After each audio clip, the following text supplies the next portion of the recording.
उत्तराखंड हरिद्वार में एक धर्म संसद हुआ। क्या हुआ? अब धर्म संसद में उत्तराखंड में बीजेपी की सरकार, आज भारत के प्रधानमंत्री नरेंद्र मोदी गुजरात में ईसाइयों के चर्च के में जाकर कहा कि भारत की अखंडता को बरकरार रखना है, भारत की यूनिटी को बरकरार रखना है। देश के प्रधानमंत्री ने कहा बड़ी अच्छी बात है, बड़ी अच्छी बात है। मगर हम देश के प्रधानमंत्री से पूछना चाह रहे हैं कि उत्तराखंड में आपकी सरकार है और उस सरकार में वहां पर एक धर्म संसद हुआ जिसमें उसका नाम क्या रखा गया? इस्लामिक भारत में सनातन का भविष्य, ये हुआ है। अच्छा, उसमें क्या कहा गया? उसमें चलिए मैं लफ्ज़ मुसलमान नहीं बोलूंगा क्योंकि योगी और मोदी और उनके चमचों को बड़ी आपत्ति होगी। मैं ये कहूंगा कि उन्होंने असदुद्दीन ओवैसी के बारे में ये कहा, एक महाशय ने कहा कि काश मैं एमपी होता तो मनमोहन सिंह को गोलियां मार देता। देश का मनमोहन सिंह 10 साल का प्रधानमंत्री, अगर मैं पार्लियामेंट में होता तो एक महाशय बोले, उनका नाम नहीं बोलना चाह रहा हूं मैं, ना छोड़िए, नाम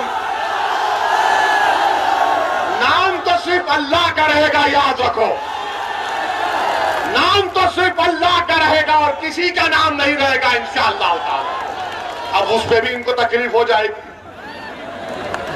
तो एक महाशय ने कहा कि अगर मैं पार्लियामेंट में होता तो नाथूराम गोडसे की तरह 6 गोलियां भारत के एक्स प्राइम मिनिस्टर को गोली मार देता।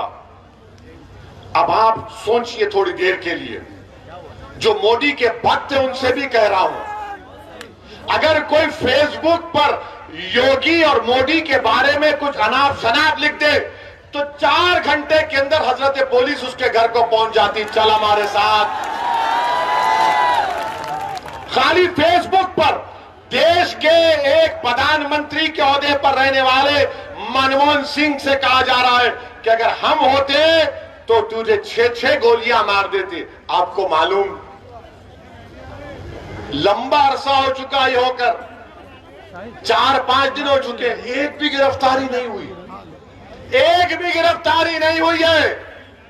अरे मनमोहन सिंह की तो इज्जत नहीं करते तो देश के प्रधानमंत्री के ओहदे की तो इज्जत करो। आज मोदी प्रधानमंत्री है, कल कोई और होगा इंशाअल्लाह, मगर उस ओहदे की तो अजमत, उसका इकबाल रहना चाहिए ना। कोई कैसे खड़े होकर कह सकता है, कोई कैसे खड़े होकर कह सकता है कि मैं पार्लियामेंट में होता तो 6 गोलियां मार देता? मगर कोई एक्शन उत्तराखंड की बीजेपी की सरकार ने नहीं लिया।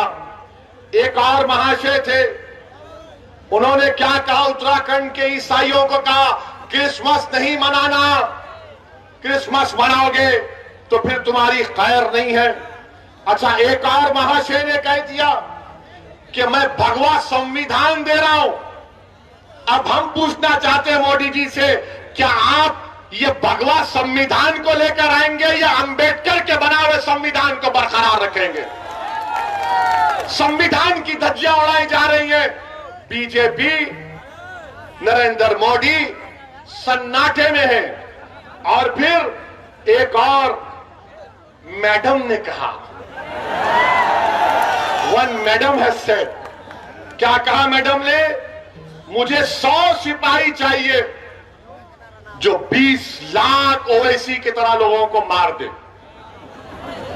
भाषण में कहा, कमरे में नहीं, भाषण में कहा, और कहा कि भारत का संविधान गलत है और भारत के लोगों को नाथूराम गोडसे की पूजा करनी चाहिए। क्या करनी चाहिए? पूजा करनी चाहिए। वो गांधी का कातिल हरामी गोडसे की पूजा करेंगे। इस आजाद हिंदुस्तान का अगर सबसे पहला टेररिस्ट कोई था, नाथूराम गोडसे था। और मैडम बोल रही है उसकी पूजा करनी चाहिए। अच्छा, एक और महाशय बोले, क्या बोले कि आप वो अपील कर रहे हैं, अपने हिंदू भाइयों से कह रहे हैं, मुझे यकीन है कि हिंदू भाई उसका नहीं मानेंगे, कह रहे कि हथियार उठा लो ताकि 2029 में कोई मुसलमान प्रधानमंत्री ना बन जाए। और फिर वही एक और साहब कह रहे हैं कि जिस तरह म्यांमार में रोहिंग्या मुसलमानों को उनके मुल्क से निकाल दिया गया, उसी तरह मुसलमानों से उस तरह का हशर करना चाहिए। कोई मुकदमा नहीं, कोई गिरफ्तारी नहीं।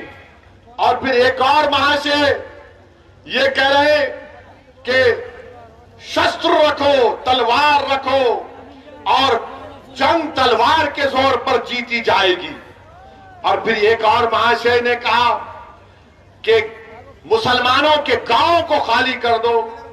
और एक और महाशय ने कहा कि जब तुम हमारी इस धर्म संसद से जाओगे तो ये इरादा करके जाओ कि किसी को नहीं छोड़ा जाएगा, रोहिंग्या मुसलमानों की तरह भारत के मुसलमानों का हशर कर दिया जाएगा। मैं नरेंद्र मोदी से एक सवाल कर रहा हूं, आपने गुजरात में आज कहा कि देश की यूनिटी को, अखंडता को बरकरार रखना चाहिए।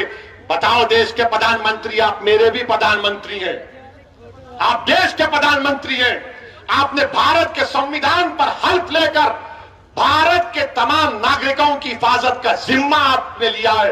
बताओ क्या आप इनकी बातों से मुत्तफिक है? अगर नहीं है तो फिर ये खुले क्यों घूम रहे हैं? और बाबा ये बताओ, ठोक दो, क्या करोगे तुम अब? ये धर्म संसद में इस तरह की बकवास कही गई और वहां के डीजीपी साहब कहते हैं अनलॉफुल एक्टिविटीज प्रिवेंशन एक्ट नहीं लगेगा। डीजीपी साहब, हमको भी थोड़ा कानून आता है, आपकी तरह नहीं आता होगा, मगर भारत का कानून यह है कि जब भारत की आर्मी से कह रहे हैं लोग मुसलमानों को मार दो, तो क्या आप 121A का दफा नहीं लगा सकते? क्यों नहीं लगाया आपने, मेरा एक सवाल। और फिर आप 124A लग सकता है, धमकी 503 लग सकता है, आर्म्स एक्ट लग सकता है, और फिर आप सेक्शन 108 अबेटमेंट लग सकता है।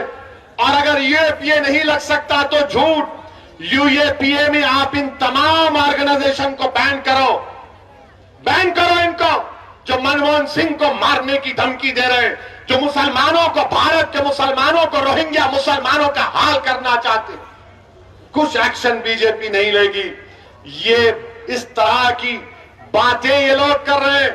और बीजेपी के लोग ओवैसी की 45 सेकंड की तकरीर पे पेट में दर्द हो जाता है। आप सोचिए, नहीं, ये जज्बात में लाने के लिए नहीं कह रहा हूं, याद रखिए, ये अंग्रेजी में बोलते ना, नहीं, ये फ्रिंज है। ये फ्रिंज नहीं, ये मेन एलिमेंट है।